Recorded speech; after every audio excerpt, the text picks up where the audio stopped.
पौराणिक आख्यान है जिससे कुंभ के सूत्र मिलते हैं। वो पौराणिक आख्यान उस देवासुर संग्राम का आख्यान है कि जब महर्षि दुर्वासा के श्राप के कारण देवताओं को अपनी शक्ति विहीन अवस्था को प्राप्त करना पड़ा, शक्ति नहीं रह गई, देवता बिना किसी शक्ति के घूमते थे, भटकते थे। सब लोग शरण में गए भगवान विष्णु के, उनसे प्रार्थना करी कि कुछ किया जाए। तो भगवान विष्णु ने भगवान शिव से परामर्श किया और सोचा कि समुद्र मंथन के अलावा इसका और कोई उपाय है नहीं। समुद्र मंथन किया जाए, जो रत्न निकले उसको देवता धारण करें ताकि इनकी खोई हुई शक्ति इनको दोबारा मिल सके।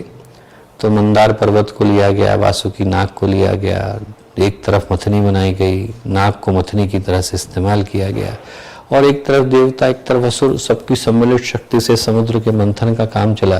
पहले विष निकला, जो विष निकला तो उसको भगवान शिव ने अपने कंठ में धारण किया, नीलकंठ कहलाए, पूरी सृष्टि का कल्याण किया। और देखते देखते उसमें से अन्य रत्न निकले, उच्चैश्रवा घोड़ा निकला, ऐरावत हाथी निकले, कामधेनु गाय निकली, धन्वंतरी निकले, लक्ष्मी जी निकली, बहुत सारे शुभ रत्न उसमें से निकले। और उन सारे रत्नों के निकलने के बाद, कौस्तुभ मणि के निकलने के बाद अंत में अमृत का कलश निकला। इंसान के जीवन में भी यही होता है, पहले कुकर्म निकलते हैं, पहले कुसंस्कार निकलते हैं और उसके बाद फिर शुभ आता है। पहले सबसे पहले विष आता है और अंत में अमृत आता है। तो वैसे ही अंत में अमृत आया और जब अमृत का कलश आया तो अमृत के कलश को देवराज इंद्र का जो पुत्र था जयंत वो लेकर के भागा। उसके पीछे पीछे दैत्य भागे, 12 दिन 12 रात तक उसके पीछे पीछे भागते रहे। अब इस छीना झपटी में कहीं ऐसा नहीं हो कि जो कलश है वो फूट जाए, सारा अमृत बह जाएगा। इसलिए भगवान सूर्य ने, भगवान चंद्रमा ने, शनि देव ने और देव गुरु बृहस्पति ने मिलकर उस कलश की जो सुरक्षा है उसको सुनिश्चित किया। पर क्या हुआ कि छीना झपटी में कभी इनके हाथ में आता था, उनके हाथ में आता था, 4 बूंदें गिर गई। जिन स्थानों पर गिरी उन स्थानों पर हम लोग कुंभ को मनाते हैं। यह हरिद्वार की पावन नगरी, वो महाकाल की नगरी उज्जैन, वो त्र्यंबकेश्वर भगवान शिव का धाम, वो प्रयाग जहाँ पर सभी महत्वपूर्ण नदियों का संगम होता है, भगवान शिव का दूसरा स्थान। इन 4 पवित्र स्थानों पर ये जो कुंभ की परंपरा है वो तब से चली आ रही है।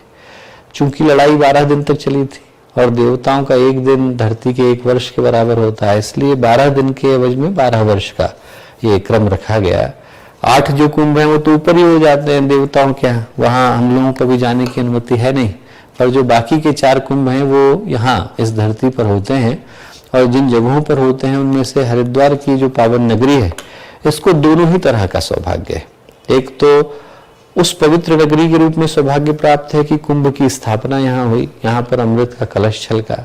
और जब एक महत्वपूर्ण ज्योतिषीय घटना घटती है कि जब भगवान सूर्य और भगवान चंद्रमा वृश्चिक राशि के अंदर प्रवेश करते हैं और जब बृहस्पति जो है मेष राशि में प्रवेश करते हैं, तो बिल्कुल वैसा ही खगोलीय घटनाक्रम हो जाता है जैसा उस समय में था जब देवासुर संग्राम हुआ था।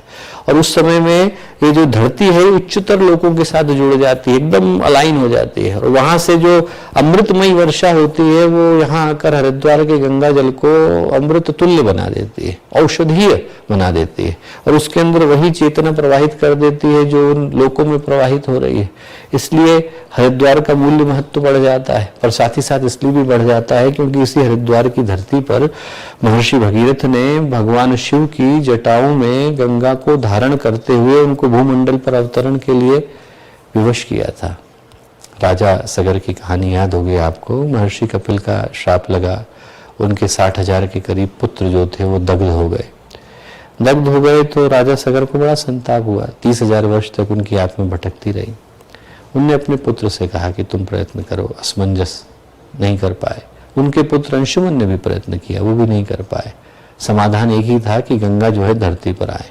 फिर अंशुमन के जो पौत्र थे महर्षि भगीरथ, उनने यही इसी हरिद्वार की पावन धरती पर इस तरह का तप संपन्न किया। यहाँ पर गंगोत्री में, अन्य स्थानों पर जो तप किया उसका जो परिणाम था वो परिणाम ये था कि ब्रह्मा जी के कमंडल से गंगा बही, भगवान विष्णु का नख लगा और उसके बाद शिव जी की जटाओं से होती हुई वो गंगा इस धरती पर कल्याण के लिए अवतरित हुई।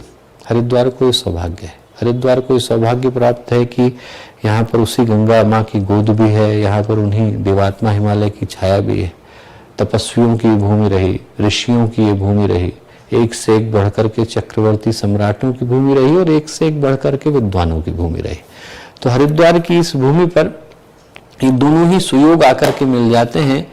हमारे YouTube चैनल शांति कुंज वीडियो गायत्री परिवार को सब्सक्राइब करें एवं बेल आइकन जरूर दबाएं ताकि गायत्री परिवार की विभिन्न गतिविधियों की जानकारी आपको मिलती रहे।